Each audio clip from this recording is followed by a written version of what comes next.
ሁላ ነገር ሲያስጠላ። የለበሽው ልብስ ምንድነው? በምን ላይ ያይን? ቆይ ጀመርኩ። ችግሩ እኮ አንቺ ነው። ይሄ ልብስ የሚለበሰው እኮ ለምርምር ናሳ የሚሄዱ ሰዎች ናቸው። አንቺ ይሄን ልብስ ለብሰሽ ለስለላ ትይኛለሽ? አታፍሪም? ትንሽ አንተ ምን አይነት ቱልቱላ ነህ ግን? አትቋጥርም? በቃ ምን ነው የምቋጥረው? ይልቅ ጽ የለችም እንዴ?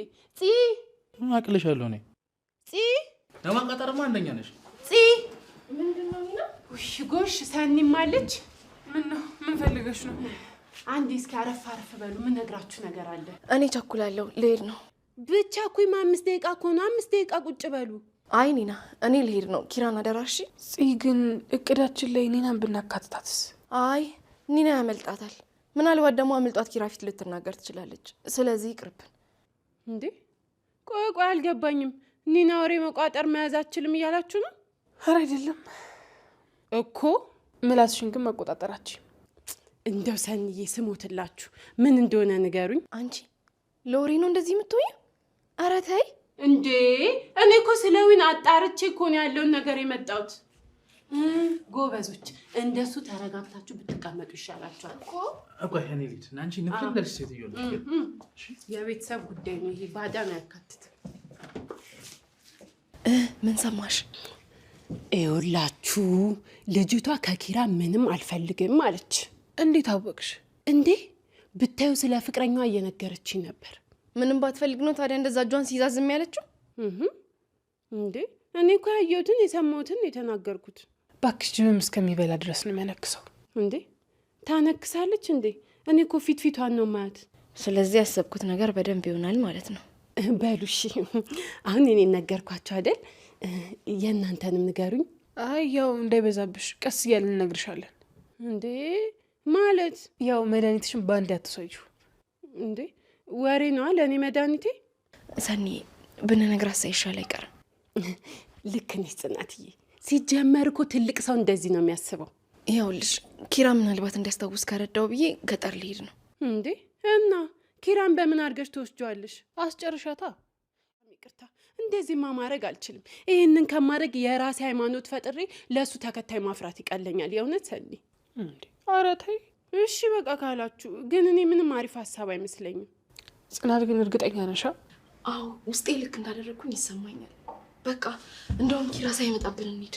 ተነሱ ኒናዬ። በቃ ጆሽ አስዱጪ። ጥዬት ናፍቂኛለሽ ግን እኔም በጣም ነው የምትናፍቂኝ።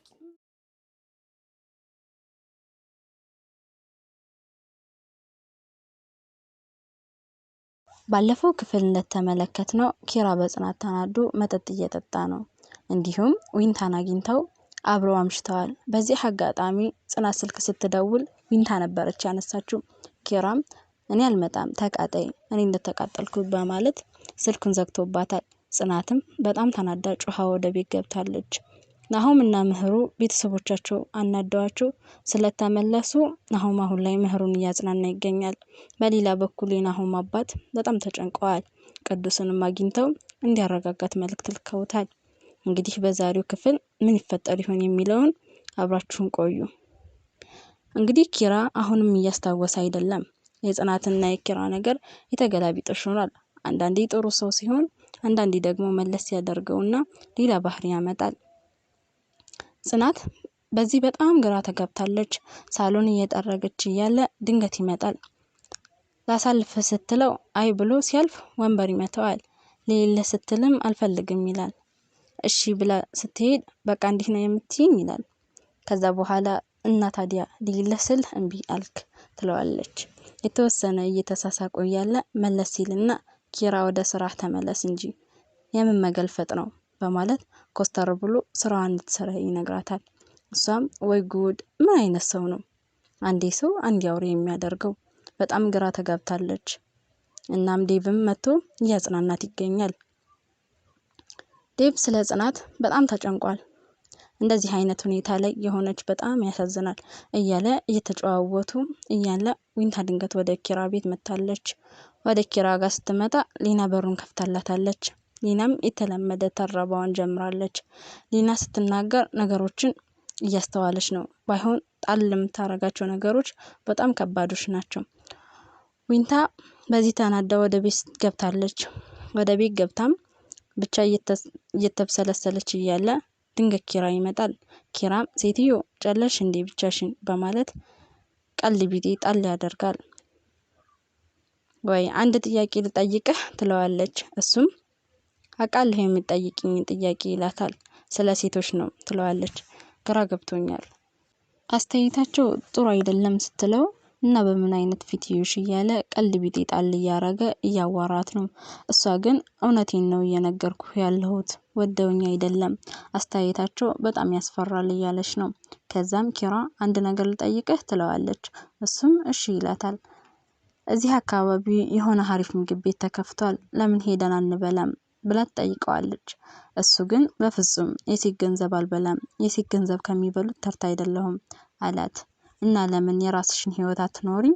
ስለኔ መጨነቅ አቁሚ በቃ የራስሽን ህይወት ኑሪ እያላት ነው። እሷም እንደዛ ማለት አይደለም ግን በቃ አሪፍ ምግብ ቤት ነው ሲሉ ሰምቻለሁ ለምን ሄደን አንበላም? እሱም ነገርኩሽ እኮ አልፈልግም ብዬ አልሄድም እያላት ነው። እርሷ ግን እንደምንም አግባብታ እንዲሄድ አድርጋለች። በዚህም አጋጣሚ ደረጃውን ይዛው ሄደች። ደረጃውን እየወረዱ እያለ ጽናትና ዴቭ እጅ ለእጅ ተያይዘው እያወሩ ሳለ ድንገት ኪራና ዊንታ ይመጣሉ። ኪራም ቶሎ ብሎ የዊንታን እጅ ይዝና ወደ ቤት እንሂድ ይላል። በዚህም ጽናትና ዊንታ ስጠራት አልሰማችኝም መሰለኝ ትላለች። ዊንታም አዎ አልሰማሁሽም በማለት አንገቷን ትደፋለች።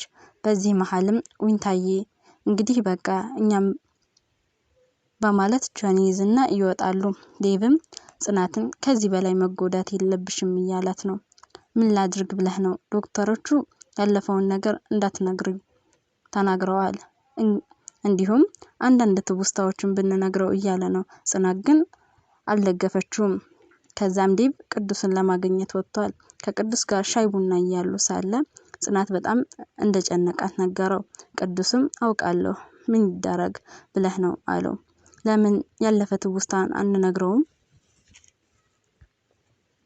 ኪራ የሚያፈቅራት ሚስቱ ስለሆነች አሁን ግን ቅናቱ በጣም ከባድ ነው። ቅዱስም አውቃለሁ ግን በፊትም እንደዚህ አይነት ችግር ውስጥ የገባበት ምክንያት አለ።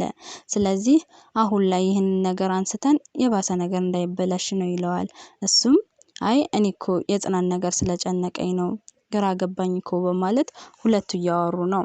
በሌላ ጎን ምህሩ ከሰኒ ጋር እቤት ቁጭ ብለው እያወሩ ነው። ሰኒ እያጽናናቻት አይዞሽ ይሄም ያልፋል እያለች ነው። በዚህ መሀልም ምህሩ ምን ላድርግ ከበደኝ እኮ እያለቻት ነው። ሰኒም አዎ በጣም ይከብዳል እኔ ግን በጣም ናፍቃኛለች በማለትም ስለ እህቷ እያወራች ነው። እሷም አይዞሽ እያለች እያጽናናቻት ነው። በዚህ መሀልም ሽሮ አምሮኛል ስትላት በይ በቃ በጋራ እንስራ ከሰራሁማ ሆዴ በሽታ ይሞላል ምኑን በላሁት ትላለች። በዚህ መሀልም ሰኒ በቃ እኔ ሰርቻ አበላሻለሁ ትልና ትነሳና ምግብ ልትሰራ ትገባለች። በሌላ ጎን ኪራና ዊንታ ተያይዘው ወጥተዋል። ከዚያም ሊና ከኋላ ብርድ ልብስ ለብሳ እየተከተለች ትገኛለች። ተከትላ ያሉበት ቦታ ገብታ ቡና እዛ ቁጭ ብላለች። እነሱም ምግብ መብላታቸውን ስታይ እሷ ቡና በባዶ ሆዷ መጠጣቷን ታማርራለች። በዚህ መካከልም ናቲ ይመጣል።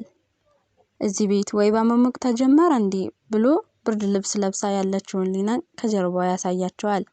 በስተመጨረሻ ግን ሊና መሆኗን ያውቃሉ። ኪራም ሊና ብሎ ሲጠራት አቤት ብላ ትላለች። በመገረም ነይ ወደዚህ ብሎ ይጠራታል። እሷም ናቲ ላይ የተናደደች ትጣጋና ትቀመጣለች። እኔና አንቺ ቤት እንጨርሳለን ይላታል። ከዛም በዚሁ ሁኔታ ተያይዘው ይወጣሉ። ጽናት አንድ ሀሳብ አምጥታለች። ለሰኒም ደውላላት ወደ ገጠር ልትሄድ ነው ብላታለች። አባቷ ጋር ደውላ በጣም እንደጨነቃትና ነገሮች ግራ እንደገቧት በሰራተኝነት መታየት በጣም እንደከበዳት እየነገረችው ነው። እሳቸውም ራሳቸውን እየወቀሱ ይገኛሉ። እሷም እረ በፍጹም እንደሷ አትበል አባ ያለፈኮ አልፏል ምንም ማድረግ አይቻልም ብላቸው ስልኳን ከዘጋች በኋላ ወደ ሰኒ ጋር ደውላ ወደ ቤት መጥታለች።